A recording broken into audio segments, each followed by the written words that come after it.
It's another episode of America's Hometown Horror. Thanks for checking back in with us. My name is Mike, I'm your host, and welcome to our first haunted attraction coverage of spooky season. So good evening to you and happy spooky season.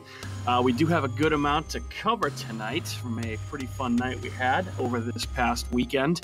But first and foremost, let me get some housekeeping stuff out of the way, and I'll start off by telling you where you can find us online, which is first and foremost, you can find us at our website, which is ahpod.com.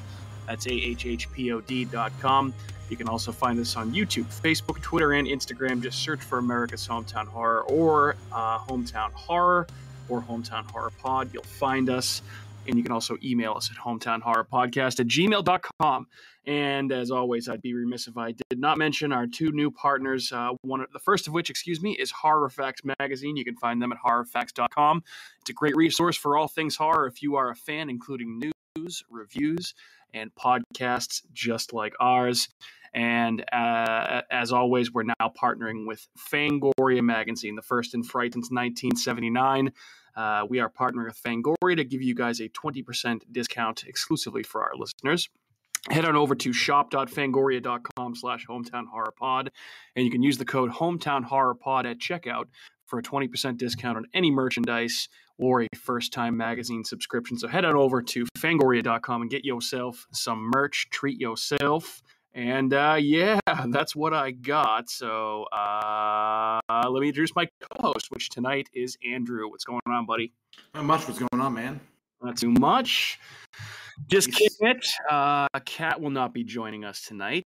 And unfortunately, we were supposed to have Tony from Spooktacular the movie join us as he went through Barrett's Haunted Mansion with us on opening night this past Friday, but unfortunately, due to extenuating circumstances, he is not going to be able to join us tonight, but we did have a blast hanging with him. Always good to catch up with those guys.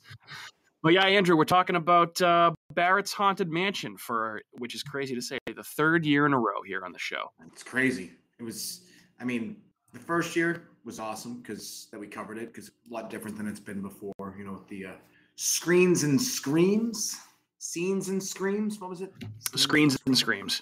Yep. Screens and Screams. Yeah, the haunted drive-in, which again that was awesome. They made the best out of a shitty situation with the whole pandemic thing, and it was a great use of their property and a great way to bring an awesome Halloween experience to people that weren't necessarily getting it in many other places, which was great. So. It'd be awesome if they could do that again. I know it's probably not really worth it for them to do that, but it was so much fun. Yeah, I feel like with what they they have a good amount of space, but I feel like to do the haunted drive-in with where it was located, and to do the the mansion, and to do Condemned, the outdoor haunt, I feel like it would be a huge undertaking, probably. If not double the effort, probably more than that. So it would be a lot. It would be a lot to maintain. But who knows? Maybe we'll see Screens and Screams return in some way, shape, or form in the future. But anyway, yeah. So we did have a chance to swing by Barrett's Mansion on opening night. So we're recording this today on Monday, September 26th, and we were there this past Friday, the 23rd, which was opening night. If I'm not mistaken, I believe this is the earliest that they have ever opened before. And I am all for starting haunt season early, really at any attraction. So it's great to see Barrett's kind of jumping on the bandwagon here and opening a little bit earlier than they usually have. And, it's great to see some haunts going on in September. Oh, yeah. You can never start it too early. I think it's funny, too, looking back. It was last year that we interviewed Mary Barrett. Yep. Right. Yep. And she told us, don't go the first couple of days that it's open. Let them kind of settle in. And I gotta say, I don't think that's true. They were on point on opening. Yeah, for sure. And I know we'll get more into that. I don't know if that was the exact way she worded it. I think she said they used the first couple of nights to maybe try and iron out some things that they hadn't anticipated when they don't have guests walking through. But yeah, I felt like everything was hitting on all cylinders. The scares, the sets, the lighting, the actors were all, I feel like, pretty amped up and ready to go. I didn't feel like there was anything lacking really for any room, any set that we walked through. Everything was pretty much hitting every metric that you were hoping for. Not surprising at all. Yeah, they always do a great job, which I've talked about here in the past. And I know, if you've listened to our show before, the special place that Barrett's Haunted Mansion kind of holds in our hearts, or more specifically mine. You know, I've talked about you know, how I basically started going to this haunt. This is my home haunt. You know, it's Barrett's Haunted Mansion. If you've never been, it's located in Abington, Massachusetts, which is a stone's throw from where I grew up in Randolph, Massachusetts. So this was my my home haunt growing up. I had a huge love for the old Spooky World Park out in Berlin, but Abington, you know, Barrett's Haunted Mansion in Abington was always the one that was closest to where I grew up. So it's probably the one that I've been to the most throughout my life. This is their 31st year in operation, which is insane to think about. And I feel like I've probably been at least half of those years. I've been going for quite a long time. So yeah, I started going very early, probably way too early. My mom was volunteering there for Lions School PTO back in the early 90s. And, you know, I just think that it's just incredible what they continue to do every year, how they reinvent themselves. They do it. They essentially, they don't tear everything down, but they retheme and reskin everything, you know, in both attractions every year to kind of keep things fresh. They're not just recycling the same old thing over and over again each year, which, Andrew, I know that you haven't been as frequently as I have, but I'm sure you probably noticed some differences between last year and this year. Oh yeah, 100%. Yeah, I mean, it's like, even like, I think, yeah, before the last 3 years that we went, it had been like 10 years. I've probably been to it about 6 or 7 times, I would say. It's kind of a bummer. I wish I had gone more when I was younger. It's so much fun. It's just a blast. For sure. And I love it. You know, it says a lot about an attraction when they not only consider what you're going to be doing when you're, you know, walking through the haunted house or the outdoor house, and but they're also thinking about your experience in line. And they, you know, this year they brought back the outdoor TV screens, and there, you know, there's horror trivia questions you can get in on. I know in years past they, you know, had played some horror movie clips from different movies. Always kept me entertained. I did see that there was a stage to the right hand side of the line by the actual mansion itself. Now, there wasn't anybody up there on opening night, not to say that there won't be entertainment there in the following weeks this season. So I don't know, stay tuned if you're listening to this. Hopefully you get a little bit more entertainment on that stage in the coming weeks. But I think, you know, just without getting into too much detail, I mean, I don't think there's a lot to necessarily spoil here. It's just they do an awesome job like they do every year, but this is just another strong year for Barrett's Haunted Mansion. I was very impressed with pretty much every aspect of the entire thing. And I think because we went early enough, Andrew, we were fortunate enough to not have to wait in line very long, which I feel like that will not be the case if you go later on in the season. Oh yeah, that's why. I mean, it makes sense that they probably don't have that stage, and if they are going to eat at all, like now, because you're not waiting in line long enough. Worth it to have that waste because you enjoy it as much. But there is something to be said about getting in line, and it was like 15 minutes maybe max before we got into the attractions, which is awesome. Yeah, I don't think we definitely weren't waiting any longer than a half an hour. It's probably so. way less than that. So, yeah, that was obviously very good. And you know, I've talked about this in the last couple of times. We've talked about Barrett's Haunted Mansion, but I think probably my favorite thing to do, as someone who's you know, I'm 35, soon to be 36. One of my favorite birthday traditions is to go and sit on the patio at the Abington Ale House, which is in perfect view of Barrett's Haunted Mansion. You can sit there. They deck out the entire patio in Halloween decorations. They have awesome food there, cold drink. So what more can you really ask for? And it's just an awesome way to set the October mood. Now, with that being said, on Friday night when we were there, which again was September 23rd, it felt like there was a fucking hurricane rolling through on the patio. It was so windy, and I feel like you and I were probably underdressed for the 3rd year in a row, which you'd think that us two morons would learn from our mistakes in the past, but apparently, you know, history just continues to repeat itself. I mean, I wasn't as cold as I was when we did the drive-in that year. I was Screens and Screams was pretty cold. That was. We were also sitting outside in the bed of a truck for 4 hours. That's true. Yes. Did you happen to speaking of Screens and Screams? Did you happen to buy a soda this year? And if so, were you do you approve of soda prices this year? 2022 at I Barrett's didn't Haunted buy a Mansion? soda, actually. I bought plenty of beers, though, but those were appropriately priced. Yes, those were definitely appropriately priced. Absolutely. Yeah, so definitely as the season goes along, dress warmly because I'm sure it'll only get colder, especially if you're sitting on that patio at the ale house. And when you're standing in line, make sure you dress accordingly because you don't want to be freezing when you go through these haunted houses. Yeah. So, yeah, like go ahead. Sorry. I was gonna say, I feel like if you're gonna go, you have to say, like we sat on it, it was freezing out and windy, but it's just so much fun sitting out there looking at all the decorations. It kind of takes away from the experience if you weren't to sit out there. It could just make overall just a more fun time. Oh, absolutely. Absolutely. And I know I've talked about in the past, and I'll get a little bit more into this, but there's a couple different ways that you can experience this event, whether it's, a behind the scenes thing, whether it is a discounted event on certain nights. And yeah, it's always good to pair that with a nice little meal at the Abington Ale House.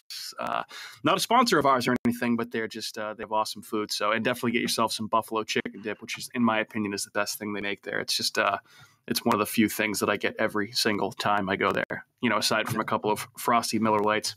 Now I know Kat didn't do the haunted house with us, but did she mention anything about the s'mores lava cake that she had?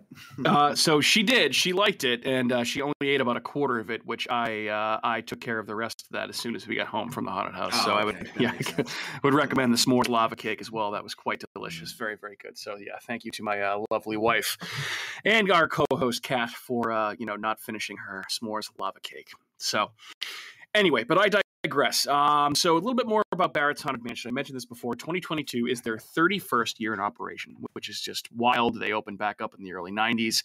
And one of the most unique things about Barrett's Haunted Mansion is the fact that it kind of sits there year-round on the Abington Ale House property. And I know I've mentioned this before, but sometimes if it's not spooky season or it's middle of the summer and I happen to be out doing things for work and I'm in the Abington area, sometimes I just pop by and just visit the house to see how it's doing, make sure everything's is going good, everything's still there.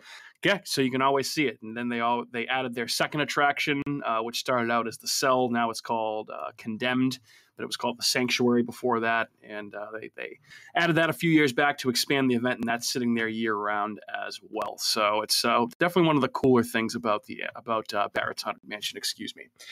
So, a couple quick things in case you are curious about how you can, experience Barrett's Haunted Mansion this year. Tickets, basically, so the newest thing for this year, for 2022, that tickets are date specific and they have to be used that night. We did buy ours in advance online.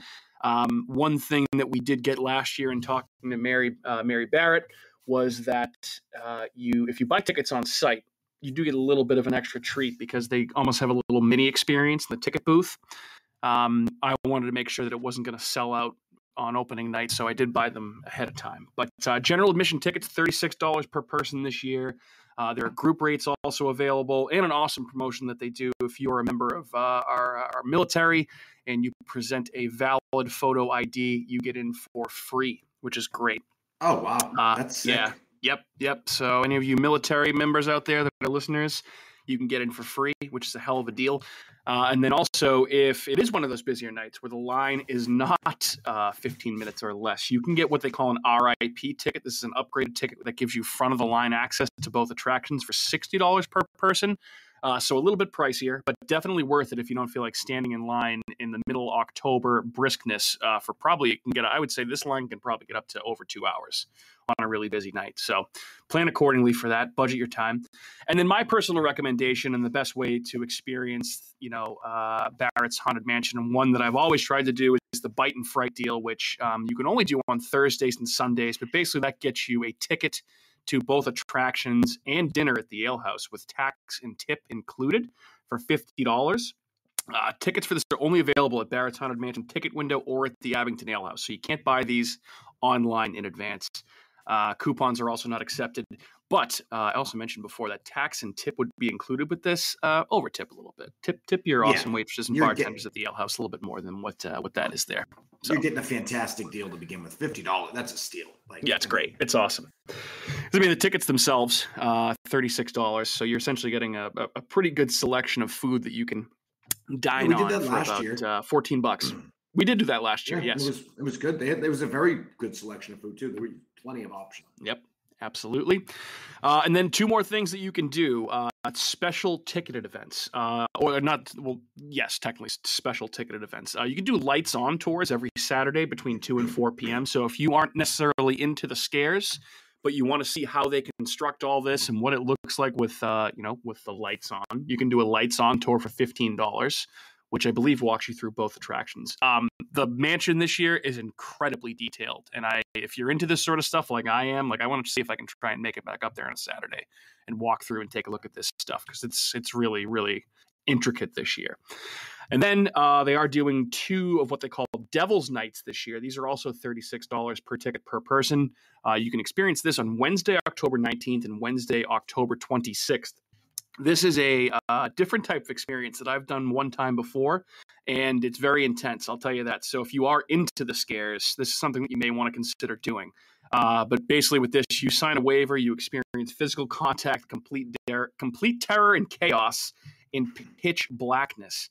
You're essentially walking through both attractions with no more light than a glow stick, and you have to be 18 or older to do that. So if you're into the extreme haunted attraction, appeal, that's something that you may be into. So, Andrew, would you ever do something like that?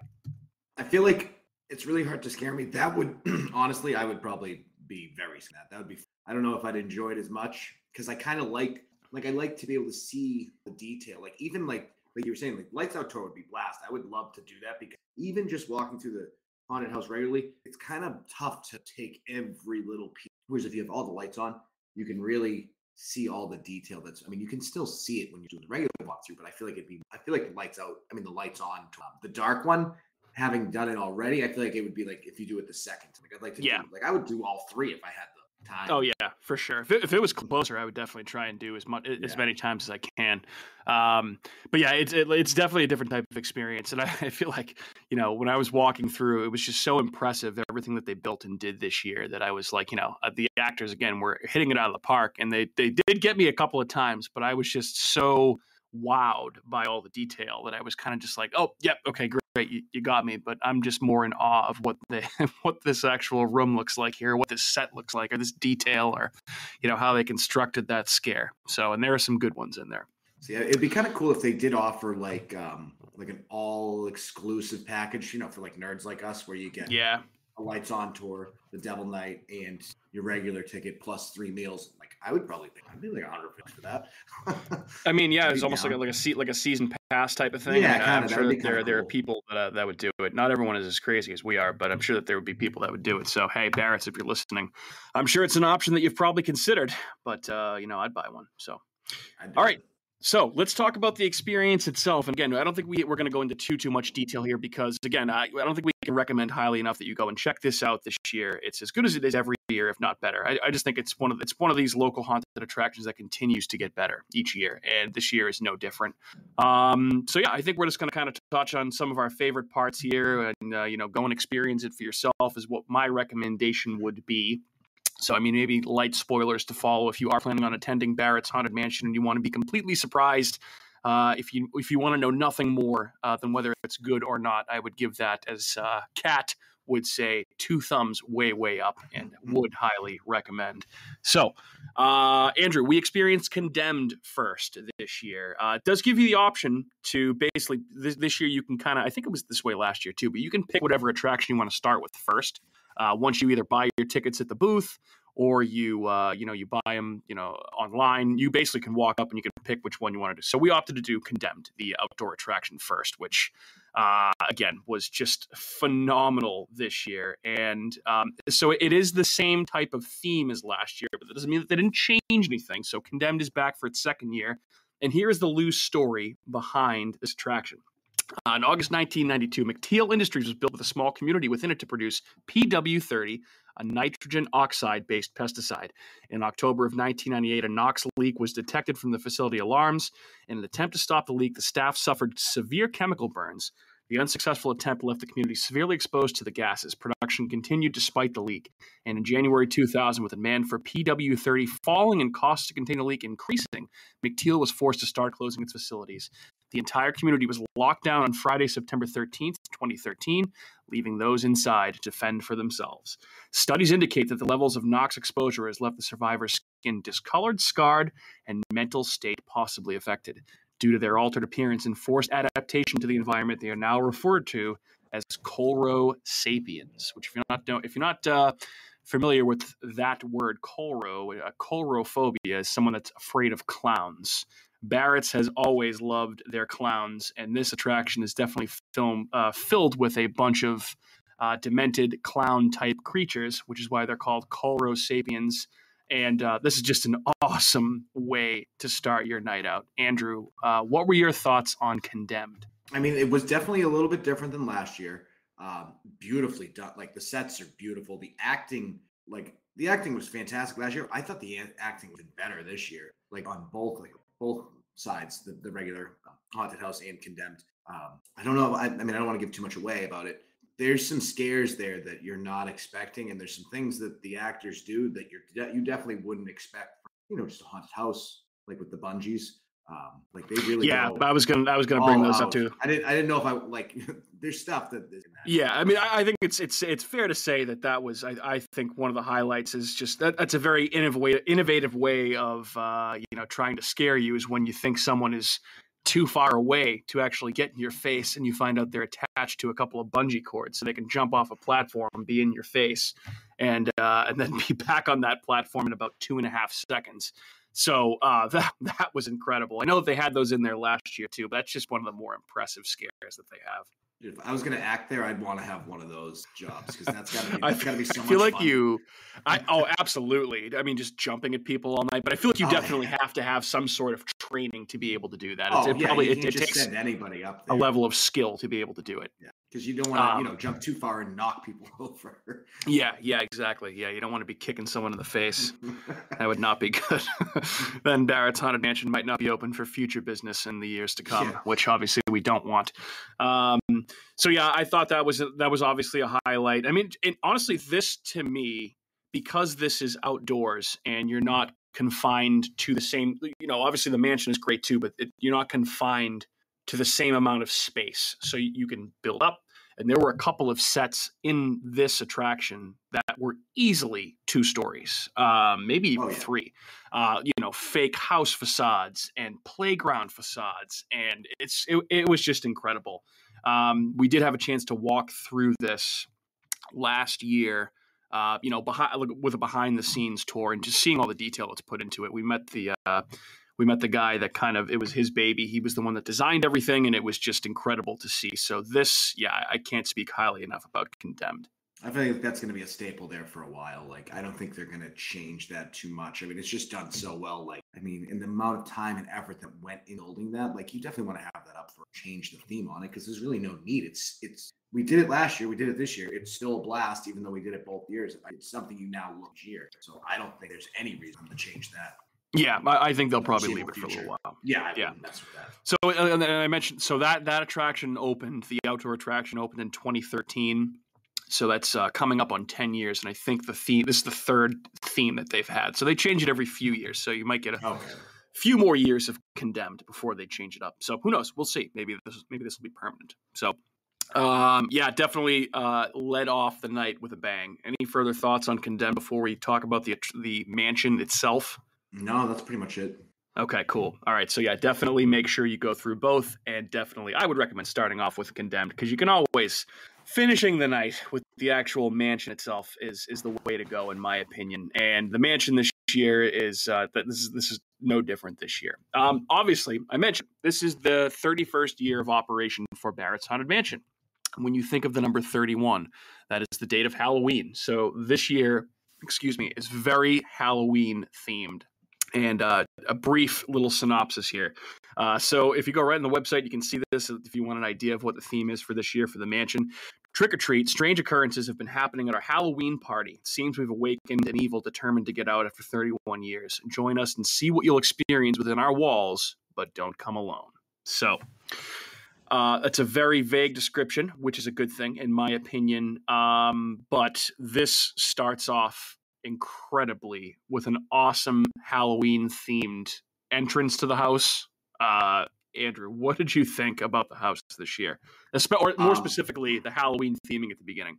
I thought that was really cool. I like how they played on 31, that number, and that is the date of Halloween. It was very original. Maybe not original, but very well done concept.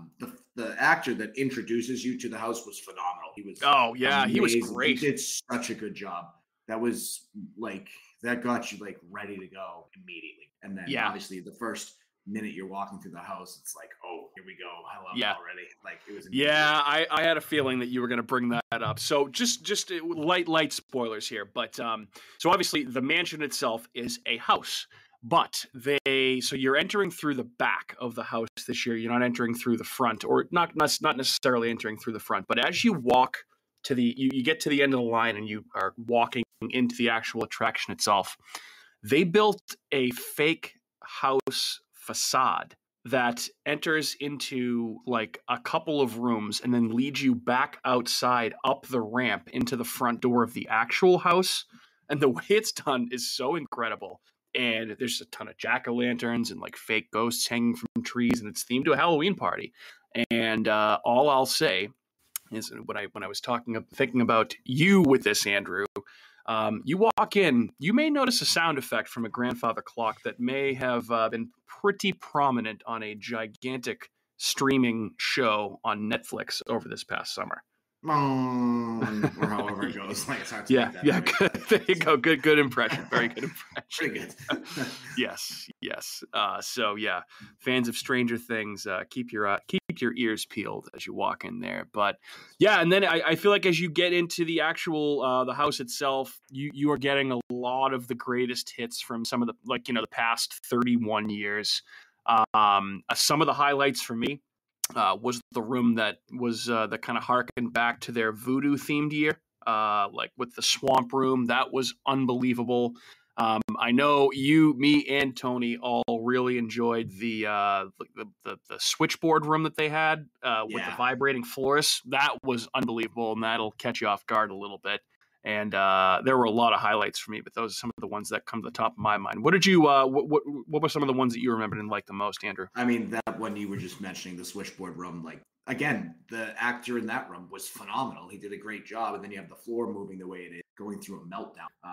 See, the problem when I go through these houses is like the reason I want to do them twice is I feel like it's such a blur when I'm walking through that I'm just like, there's so many things that I'm missing while I'm doing it. I get caught up on not getting scared by anyone. Like, no, you're not going to scare me. It's not going to happen. So just like, I'm not even like looking at the set design. I'm just looking around corners for people that might potentially scare me. And there was like 3 or 4 times where I was like, that's definitely, and it was, oh my God. Like, that was really good. I forget. They did a really good job disguising like what were mannequins or fake people and what were real actors. The what was the one? Like, it was like the deli, like the butcher, the deli. Yeah, like the butcher. Yeah, shop. That was good. I like that. That was pretty gross and grimy, and it's every time we go, I feel like it just gets better and better the more we go, or we're just getting older and that stuff's just constantly just becoming more enjoyable to me. It's still hard to scare me at one of them. I mean, they were very close multiple times getting me. Yeah, and they do their damnedest to try and get you for sure. I missed. We didn't have the bunny following me around. I forgot about the bunny. That's right. Was that last year or was that? No, that was last year. Yeah, that was too. Yeah, that was last year. See her. Rabbit. What was I gonna say? I also thought the tattoo parlor room was really cool. Yes, that was a really good one. That was a fun one. And then they have like a room where you're pushing your way through hanging body bags. Always and there are actors in there that try and get you. And then the room that I feel like the room that has always gotten a good jump out of me, because it's so fucking tough to see people in there, is the room that's like themed, and they do a different variation on it every year, but it's a dark room where it's like one singular pattern throughout the entire room, on the walls, on the floors, on the ceiling. And they have an actor or actors that are wearing the same material as what the room looks like, so you can't tell where the wall begins and where the actor actually is. Always gets me. That room's in there this year.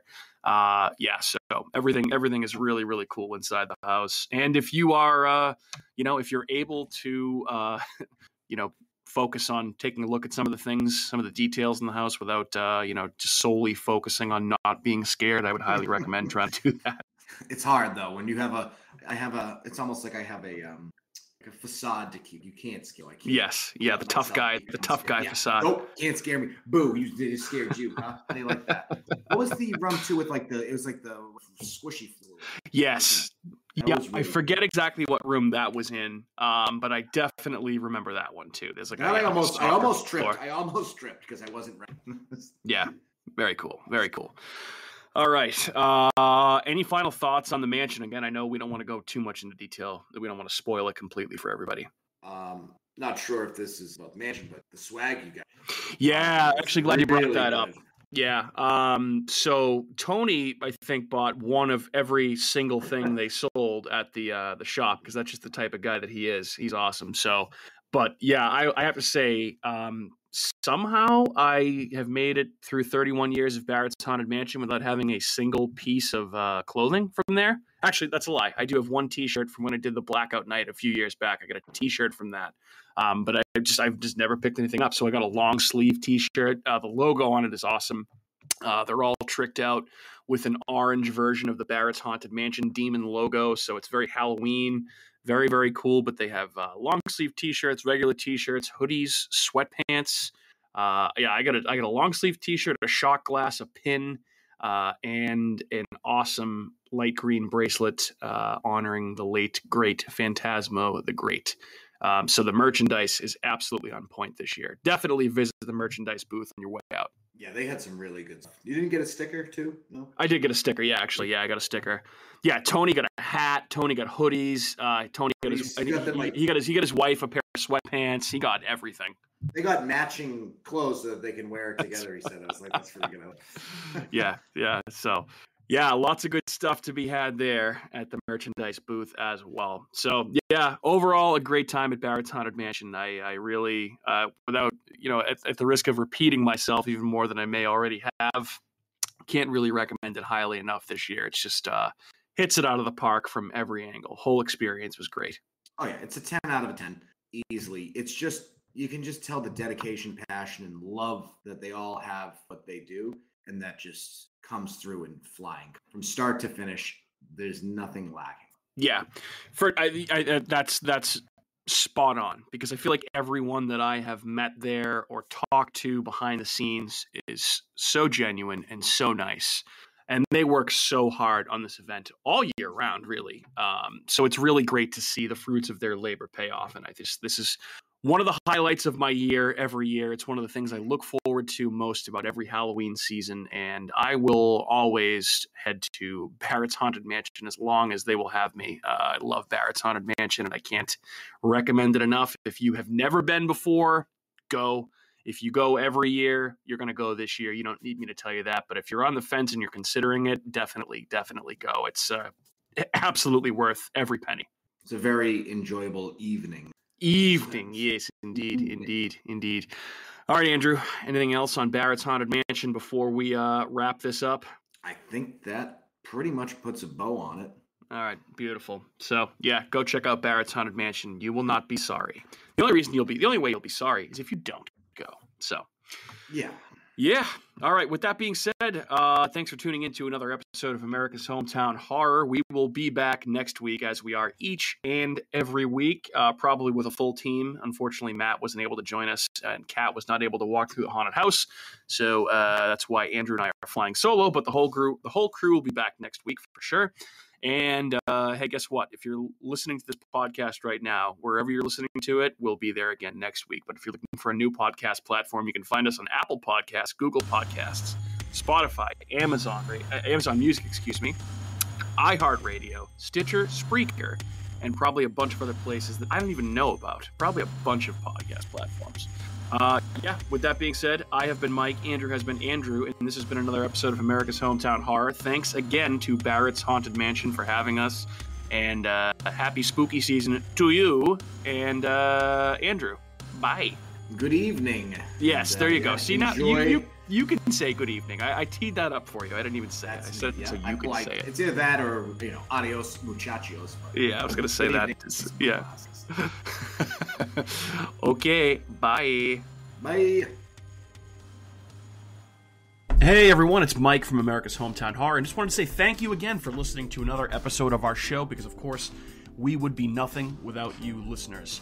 If you are interested in more local Plymouth podcasts, I would highly recommend you check out some shows by our cohorts on the Inebriart Podcast Network. That's right, the Inebriart Podcast Network, folks.